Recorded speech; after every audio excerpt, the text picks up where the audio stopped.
Heart to Heart. Real people having real conversations about things that matter most to you. I'm Sherry Elise. I'm Cyrus Webb. I'm Rich Oceguera. I'm Patrice Tanaka. And we are Heart to Heart.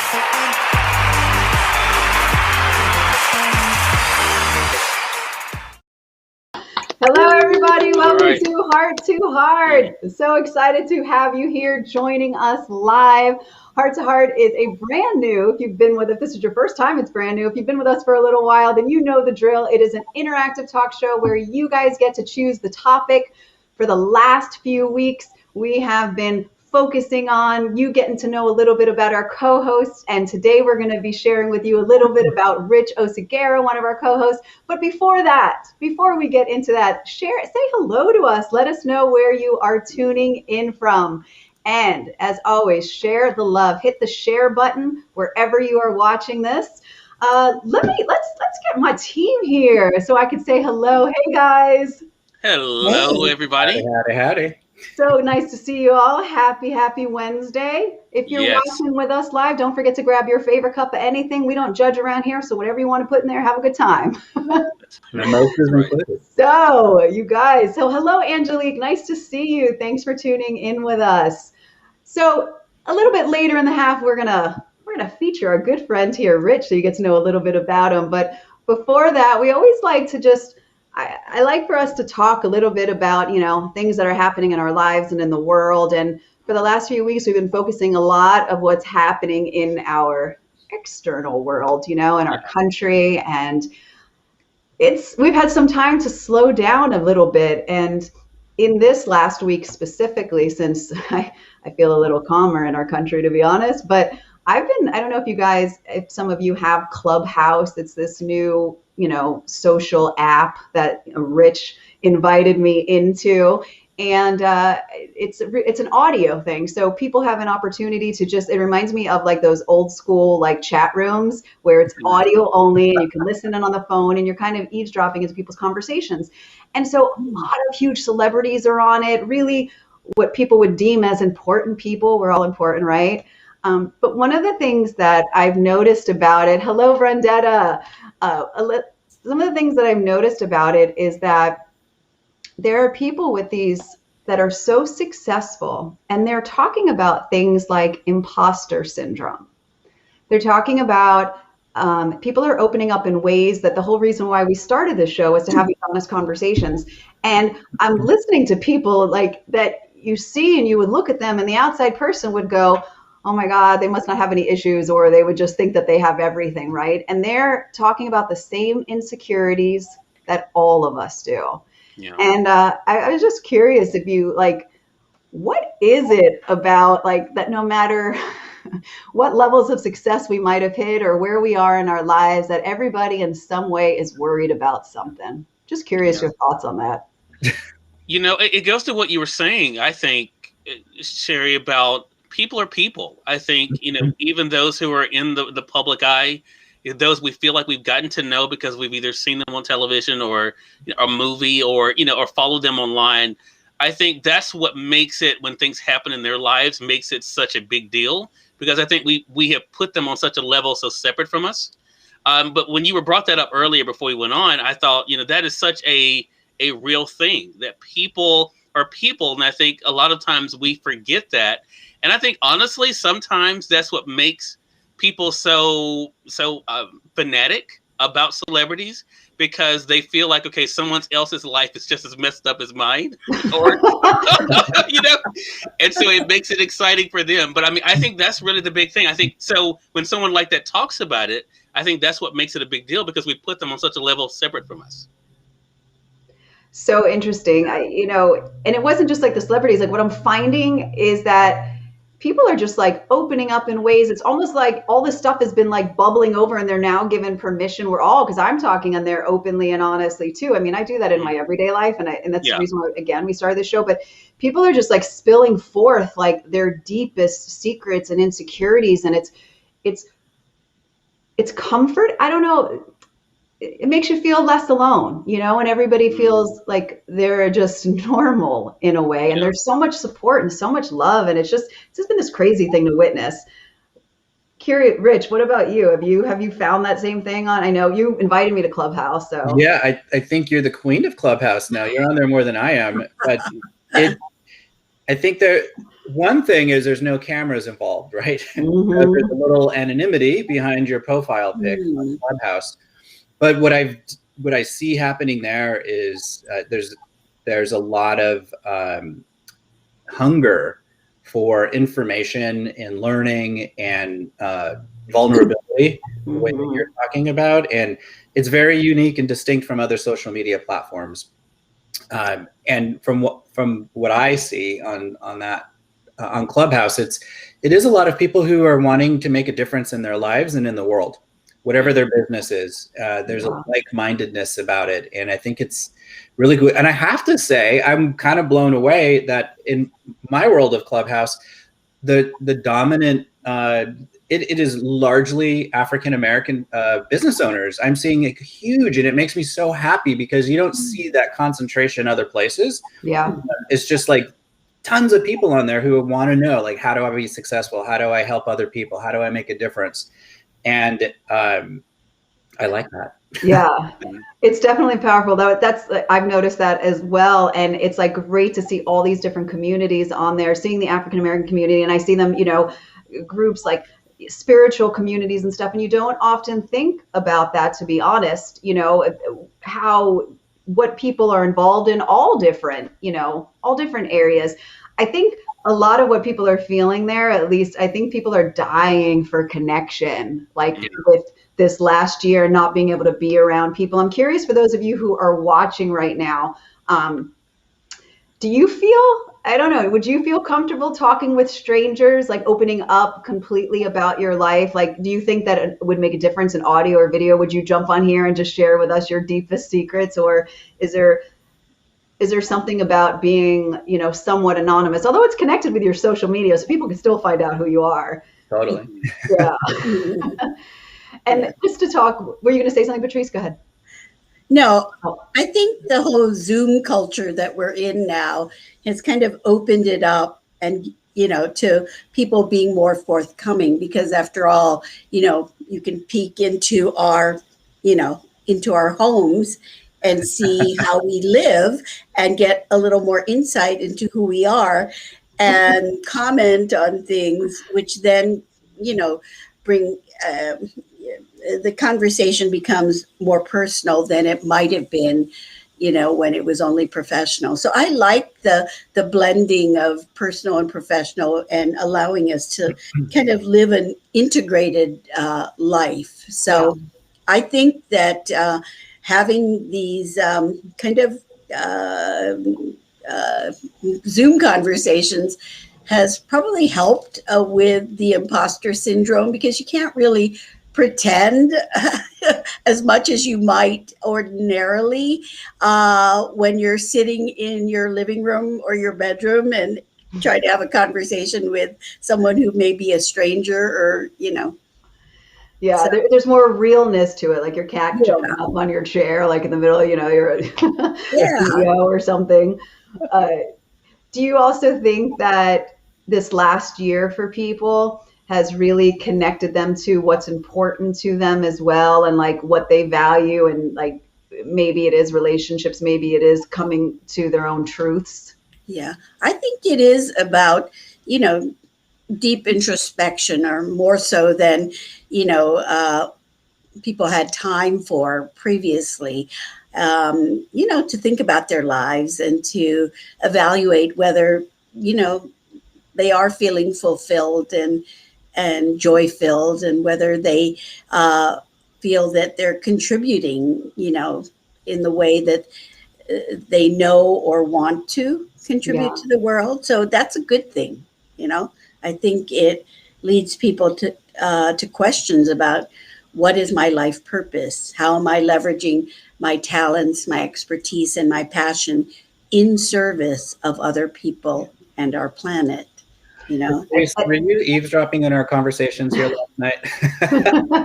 I was going to say that to you, Rich. Go ahead. Sorry. Yeah, well, to add to what you're saying, Patrice, last night here we had a really heart-to-heart, uncomfortable conversation because my partner Cody is has a career of 40 years cutting hair, and his industry got wiped out, and now in California it's open again for cutting hair, but we have this conundrum, like, is it safe? Where's the line? What do we believe about what's safe and what's not? And what does he do next? And it's a lot of pressure for him to just turn, pivot. And we see this, for people like who work on the the pipeline that just got shut down. There's thousands of people out of work, whatever your beliefs are about whether that should have happened or not, but people who are a career lifetime of a kind of work are all over this country and the world not able to work the way they used to. And that's a lot of choices to be made. And how do you do that? Yeah. I think if we can look at these opportunities as opportunities instead of, oh my God, what am I going to do next? Because it's an opportunity to rethink how we're living our life. And if, we're living our life in such a way that does honor to the fact that our lives are precious, right? We don't have all the time in the world. So we've got to make the most of our one very brief and precious life. So I think just looking at it as an opportunity. We're kind of like recalibrating our whole lives, I think. Yeah. Whether it's Cody having to figure out if this is what he wants to do, if it's safe, does he restart, or if it's, anybody that got not lost from a job, but let off, or just really reevaluating what you think is so important to you. And I think what I'm finding and really listening into these conversations is that everybody wants to feel like they're contributing in some way in the world, something that's important to them, and they're feeling seen and heard. And I think that's what people are craving. It feels like now more than ever. Am I living a life that feels good? Am I doing something important? Do people see me? Am I making a difference? Yes. Sherry, to that point, Michelle says, and thank you so much for the comment, Michelle.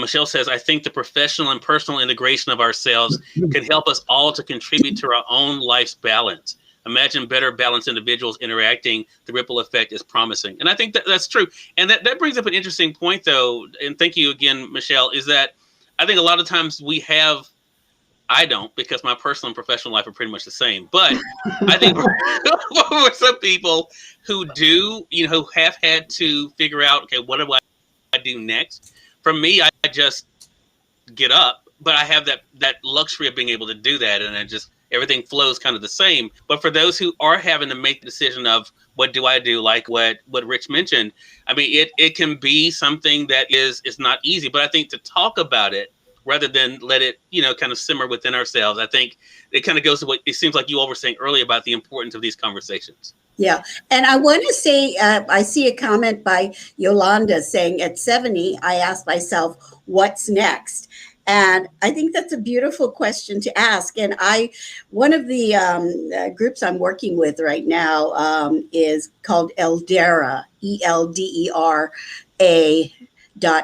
is their website. And they are seeking to bring back the era of the elders, our valued elders who had the lived experience, knowledge, and wisdom that they could pass down to younger generations in a tribe to prepare them to be better stewards of, the people and planet. So I would check out Eldera because they are looking to match elders, people who are 60 plus, and young children so that, they can learn and grow from one another, because that connection is sometimes being lost, right? Where young children don't have the opportunity to benefit from the wisdom and knowledge, and frankly, the time and attention that older people might have to focus attention on them. So Eldera AI. I highly recommend it. It's an easy way. I think it's a convenient way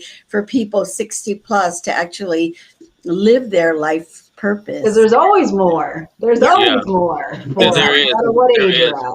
Yeah. And definitely we want to encourage our viewers to please let us know in the comment section. Let us know about you. Are you finding yourself having to pivot? I mean, how are you dealing with the changes you've been able to make? And Rich, since you were sharing earlier, it's time for us to talk a little bit more about you as we are rounding out our conversations of the host of Heart to Heart.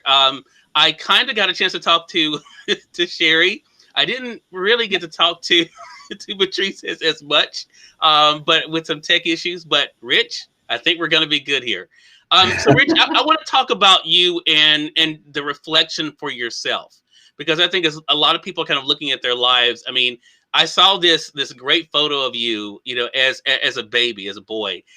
What has it been like for you to kind of look at? Because it looked like even then you looked happy, you looked joyful. So what has it been like for you to kind of reflect on how you got to where you are today? Oh, wow. That's a great question, Cyrus. I'm not going to lie. There's been a lot of having to learn how to triumph over tragedy. Crucial things that happened in my life, especially my young life, that made impressions, both good and plenty that were quite painful. And this quest for finding a way for me, my own spirituality, and what does it mean? How do I get to be connected to my higher purpose? Like that, I got kicked into that from outside sources to be on that path. And at a very young age, at about 17, a pretty traumatic thing happened, and suddenly I found there I am at 17, found myself questioning everything and having lost everything that I knew that was important to me at that time.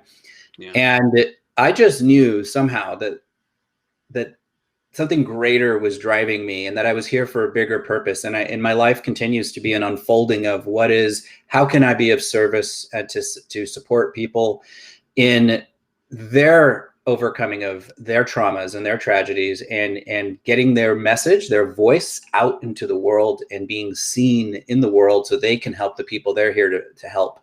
So a lot of problems that happened, and learning how to overcome those by seeking wisdom, like Patrice was just talking about, from people who did it before me, and a lot of time facing myself and asking a lot of questions of myself and seeking answers. You mentioned being able to share with others, Rich. So I have to ask you then, because so much of your work now is about service. When did you start believing enough in yourself that you had something to offer? Because people come to you for something, but when did you realize you had something for them? You have such good questions today, Cyrus. When did I realize? I was pretty young. I think it was pretty early on. I've always, I remember, I'm having a memory right now of being 14 and creating a whole blueprint for a program called Children Around the World, because then I wanted kids to be exposed to other cultures and other languages and other ways of being outside of the American way of being.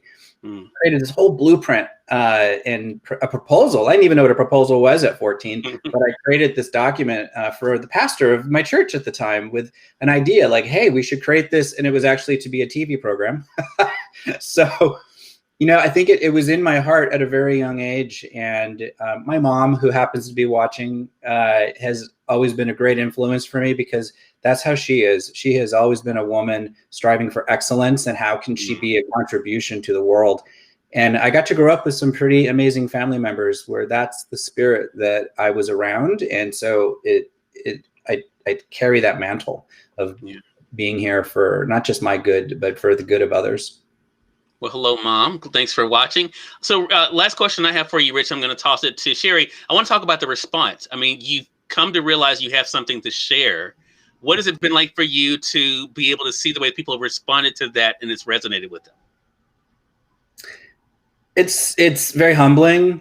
and very fulfilling. I'm teaching a class right now called Camera Confidence 101, how to crush your fears and be courageous on camera. And I'm teaching very, very advanced business owners who happen to be terrified of looking into a camera lens, how to overcome that and to see the transition they've made in just 3 weeks, and them making videos on their own now on social media.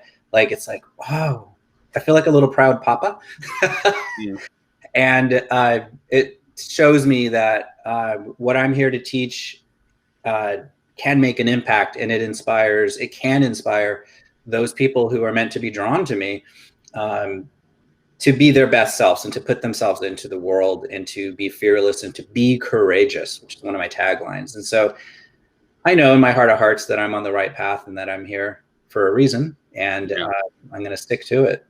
Yeah. Well, I actually met you through Sherry. So Sherry, I'm going to throw it to you. Oh, Rich, I'm so grateful for you and you just being part of this. You have such a beautiful spirit, and I had the opportunity to be able to, be on your show. Yes. Prior, and we talked when we were talking about racism and everything, and you talked a bit about your own trying to fit in, growing up, or to try to be, let's just say, more white, try to be accepted. And I know that there are a lot of people struggling right now, that younger people especially, because I know that you've had to deal with your sexuality and everything growing up, and then your culture, your race. And I'm curious if you would share, maybe for people who are struggling right now with trying to fit in, if you have any advice for anyone out there that's helped you. Yeah. Wow. You all are making me want to cry. Well, I spent a good chunk of my life believing I'm not worthy, that I'm not good enough, but especially that I don't, who I am, there's something wrong with it inherently, genetically. And to the point where I would stay out of the sun as a teenager. I would do everything I could to be less white looking so that I could pass for not being ridiculed as Mexican American or Native American, the mix that I am. And, I know there's a lot of people struggling with that in their own ways, whether hate or their sexuality or their religious beliefs or political beliefs, whatever it is. And at the core of it, what I know, for at least people that I've gotten to work with, and for myself, it has had a lot to do for me with worthiness and this lie that I believed that I'm worthless. And that truth is, I am not, and you are not worthless. You were born worthy. You were born perfect, whole, and complete.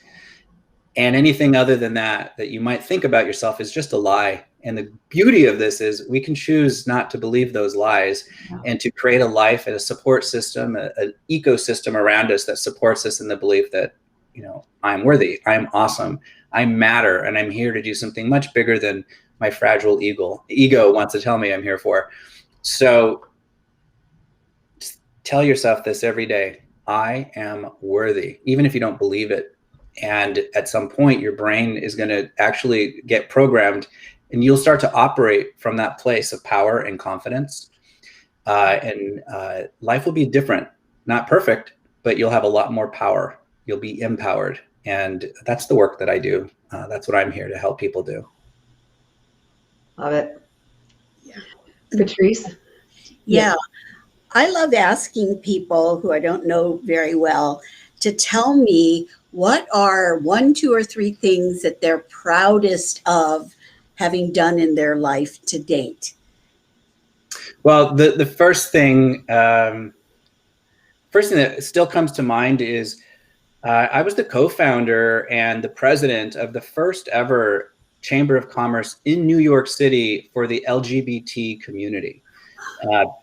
400 years of people doing business on the shores of the Hudson River, and no one created a LGBT Chamber of Commerce. It just didn't exist. And I had this opportunity, not knowing how do you do that, but knowing that I could. It was given to me, and we did it. And it was with a group of very smart people who I worked with. But at the height, in 2008, the height of the recession at the time, Yeah, we had a vision, and we believed in it, and we shared it, and that chamber still is thriving to this day, even though I'm not part of it, and has made a lot of difference for LGBT and allied businesses throughout New York and actually the country. So that's something I'm really proud of having accomplished.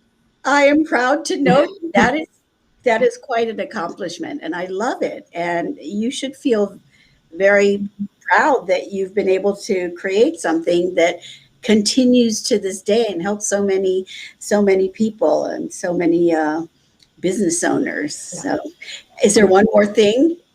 I know that's just one thing. You know, a thing I'm proud of, I don't know if I've ever said this out loud, or I'm proud of myself for knowing that despite what happened as a kid, that told me that I was bad and wrong and going to hell, that I just knew that there had to be a God, there had to be a higher power that had a bigger vision of who I am, and that in fact created me, and that I worked so hard and against all odds to find that, to live into that truth of who I am. Because there was a time when I had plans to commit suicide. There were many times when I thought, you know, that my life, I even was going to join the Army or the Navy, because I didn't know what else to do, because maybe that would make me a man, you know. And luckily I went to Chicago for a vacation and ended up just living there instead. But, you know, there were a lot of times when I was going to cut myself short, and I didn't. And I just held on to the belief inside of me that I'm here for a reason, even though I don't always know what that is, but that this life I'm living is not about me.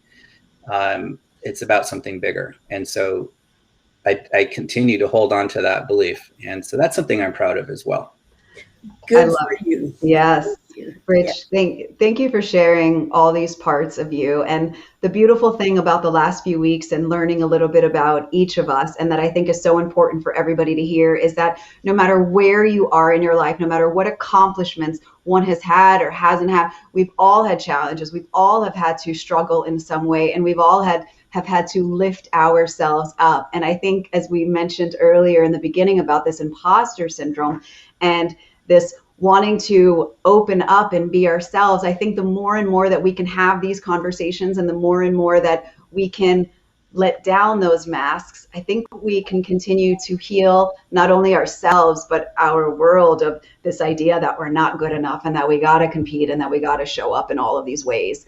And we want to invite you, our heart-to-heart friends here, to share what's on your heart, to let us know what is important to you and questions that you want us to answer. And so starting next week, we are so excited. We are officially going to be opening up the heart-to-heart vault. So we have had some awesome questions come in. And what we would love for you guys to do, these are the first 3 questions that were randomly chosen. We want you to vote on which one you want us to talk about next week. So Tracy's going to post in the comments right now a link to this post, and you'll just put 1, 2, or 3 in the actual post on Facebook, and then live on air next week, Tracy is going to reveal to us which one got the most votes, and we are all going to dive into that conversation. So make sure that you go ahead and vote on the original post, and then also, if there's something that you want us to have a heart-to-heart on, then please email us at heart2hearttalkshow@gmail.com. I know Tracy will put that up on the screen. She's always on top of it. Well, those are our socials to follow. There's our email, and you'll want to go and send us your questions there. Again, this show is all about you and what is important to you. And we're not experts, as you can see, on any of this, but we're experts on how we feel and what's important to us. And that's the space that we offer to you. My beautiful friends, yes, right here with me. I love sharing this time and space with you, and I love the open hearts that you come here with. And before we sign off, any 10 seconds of a last thing that you'd like to say? Just looking forward to the adventure. Anybody else? Got something powerful? Lead with your heart. You can Lead never with go your heart. this way. Yeah. And those of you that are dealing with mental issues came up, mental health came up a lot in comments from people. Don't be afraid to ask for help. Reach out to someone. Yes, thank you guys so much. We so appreciate your presence here at Heart to Heart. We cannot wait to see you live next Wednesday, same time, same place. Invite your friends. These conversations are so important. And remember to take care of your heart and one another's. We'll see you next week. Bye, everyone. Bye. Thanks, guys.